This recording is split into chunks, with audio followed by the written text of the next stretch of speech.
मगध देश में चंपकवती नामक एक बड़ा जंगल था। उसमें एक हिरण और कौवा बड़े गहरे दोस्त थे।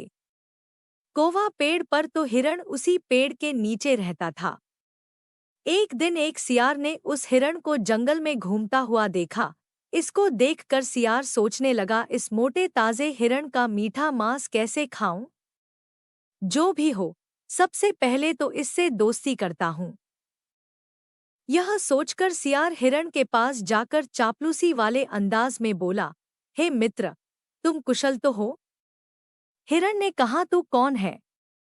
सियार बोला, मैं सियार हूं। इस जंगल में अकेला रहता हूं।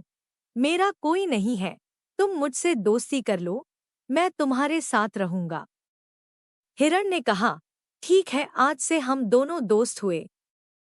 शाम हो जाने पर वे दोनों हिरण के घर को गए और वहां चंपा के वृक्ष की डाल पर हिरण का परम दोस्त कौवा रहता था। कौवे ने इन दोनों को देखकर कहा, दोस्त, यह दूसरा प्राणी कौन है? हिरण ने कहा, यह सियार है, हमारे साथ दोस्ती करने की इच्छा से आया है। कौवा बोला, दोस्त, अनायास आए हुए के साथ दोस्ती नहीं करनी चाहिए और उसको अपने घर में तो बिल्कुल भी नहीं रहने देना चाहिए। यह सुनकर सियार झुंझलाकर बोला, हिरण से मिलने से पहले तो तुम्हारे बारे में भी कोई कुछ नहीं जानता था, तब तो तुम भी अनजान ही थे। फिर कैसे तुम्हारे साथ इसकी इतनी अच्छी दोस्ती हो गई? और दूसरी बात, यह अपना है, यह पराया है, यह छोटी सोच वालों की बात है। बड़ी सोच वालों को तो पूरी पृथ्वी ही कुटुंब लगती है। जैसा यह हिरण मेरा दोस्त है, वैसे ही तुम भी हो। हिरण बोला, इस उत्तर प्रत्युत्तर में क्या रखा है? सब एक जगह में विश्वास की बातचीत कर सुख से रहो, क्योंकि न तो कोई किसी का दोस्त है, न कोई किसी का दुश्मन है। व्यवहार से दोस्त और दुश्मन बन जाते हैं। कौवे ने कहा, ठीक है, और सो गया। एक दिन एकांत में सियार ने कहा, दोस्त हिरण, इस वन में एक दूसरे स्थान में अनाज से भरा हुआ खेत है, सो चल तुझे दिखाऊं। इसके बाद हिरण वहां जाकर रोज अनाज खाता रहा।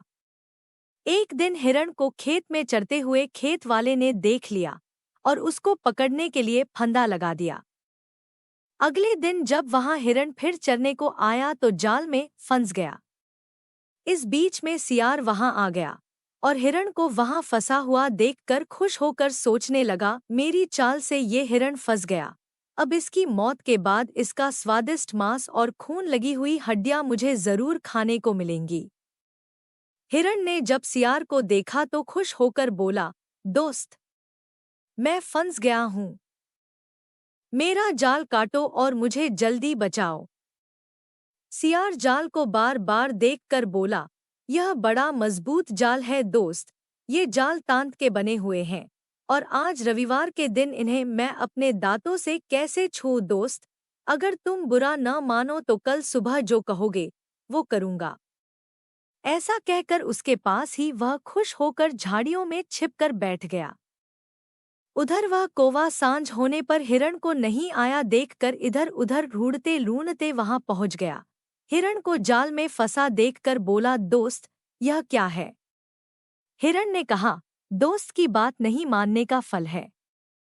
सियार ने मुझे फंसा दिया। कौवा बोला, वह धूर्त कहाँ है? हिरण ने कहा, मेरे मांस के लालच में यहाँ ही कहीं छुपा बैठा होगा। कौवा बोला, मैंने पहले ही तुमको उससे सावधान किया था।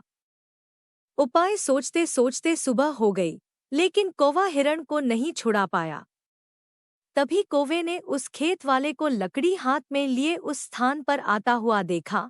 उसे देखकर कौवे ने हिरण से कहा, दोस्त हिरण, तू अपने शरीर को मरे के समान दिखाकर पेट को हवा से फुलाकर और पैरों को ठिठिया कर बैठ जा। जब मैं इशारा करूं तब तू झट उठकर जल्दी से भाग जाना। हिरण ने कौवे के कहे अनुसार मरे हुए की तरह लेट गया।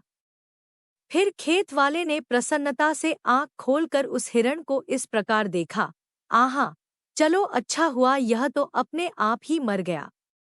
ऐसा कहकर किसान ने हिरण के फंदे को खोलकर जाल को समेटने का प्रयत्न करने लगा, तभी कौवे ने इशारा किया और हिरण तुरंत उठकर भाग गया। ये देख उस खेत वाले ने हिरण को मारने के लिए ऐसी लकड़ी फेंक कर मारी जो कि हिरण को तो नहीं लगी, लेकिन झाड़ियों में छुपे सियार को लग गई और सियार वहीं मारा गया। जैसा कहा गया है कि प्राणी पाप और पुण्य का फल यहाँ ही भोगता है। यही हिरण, कौवा और धूर्त सियार की कहानी का सार है। अगर आपको ये कहानी पसंद आई हो तो कृपया इस चैनल को सब्सक्राइब करें और वीडियो को लाइक करें। धन्यवाद।